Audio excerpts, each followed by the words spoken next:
Hello बच्चों, this is C S Akshay. बहुत सारे बच्चों ने मुझे मैसेज किया कि सर, क्या एक C M A government officer बन सकता है क्या? तो मैं आपका इसका आंसर कहना चाहता हूँ, बिल्कुल यस। और आप सबसे बड़ा बेनिफिट क्या पता है आपको? यूपीएससी के अंडर यूपीएससी हर साल इसकी एग्ज़ाम लेती है, तो सी एम ए भी आई एस ऑफिसर बन सकते हैं, IPS ऑफिसर बन सकते हैं। वो कैसे और उनको बेनिफिट क्या है?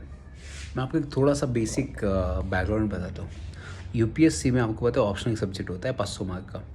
अगर आप सी एम ए स्टूडेंट हो तो आप कॉस्टिंग अकाउंटिंग ले सकते हो ऑप्शनल सब्जेक्ट। अगर स्टूडेंट है वो लॉ का ऑप्शनल सब्जेक्ट सिलेक्ट कर सकता है। तो 500 मार्क्स आपके हो गए कन्फर्म। नेक्स्ट 250 मार्क का जो आता है वो कॉन्स्टिट्यूशन आता है। एंड जो आप सी में लॉ में तो थोड़ा कॉन्स्टिट्यूशन का पार्ट सीख लेते हो, तो वो कॉन्स्टिट्यूशन थोड़ा डीप में आता है, तो 750 मार्क आपके हो गए। ऐसा नहीं कि आप मतलब अननोन है सब सब्जेक्ट आपको।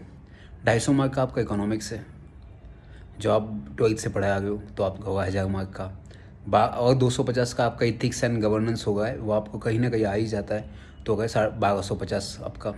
250 मार्क का आपके ऐसे आता है, वो किसी भी जनरल टॉपिक पे आता है, हो गया 1500। तो आपको 250 मार्क का एक्स्ट्रा पढ़ना क्या है?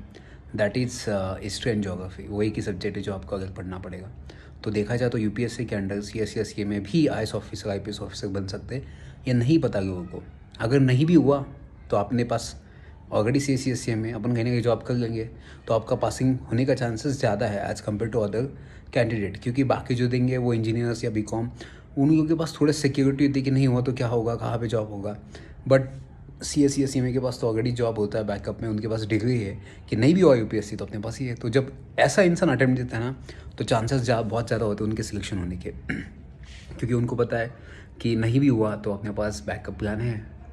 और यूपीएससी ऐसी बहुत सारी वैकेंसीज निकलता है जिसमें सी एम ए को डायरेक्ट अपॉइंट किया जाता है। जैसे असिस्टेंट लेबर कमिश्नर है, आप लेबर कमिश्नर भी बन सकते हो सीधा। उसमें कोई यूपीएससी की एग्ज़ाम नहीं होती है, एक एग्ज़ाम होती है, सीधा इंटरव्यू होता है MCQ बेस। या आप सीरियस फ्रॉड इन्वेस्टिगेशन ऑफिस में एज असिस्टेंट डायरेक्टर लग सकते हो। उसमें एक ही एग्ज़ाम होती है, सीधा आपकी इंटरव्यू होता है, और जिसमें सी एम ए का ही सिलेबस होता है। तो यूपीएससी के अंडर ऐसे बहुत सारे वैकेंसीज आती है जो सीधा आपको अपॉइंट किया जाता है। तो आप इंटरेस्टेड हो ऐसा कुछ वीडियोज़ बनाने में, तो मुझे कमेंट कीजिए। मैं ऐसे बहुत सारी वीडियोज़ लेके आऊँगा जाकि आपको एज अ सी एम ए लगेगा कि हमारा स्कोप कितना है बाकी कैंडिडेट से, क्या लाइफ है अपनी। तो याद रखना, ये बहुत ज़्यादा स्कोप है, तो कुछ भी नहीं। मेरे पास इतनी भरभर कि मेरे पास नॉलेज है जो मैं आपके साथ शेयर करते जाऊँगा।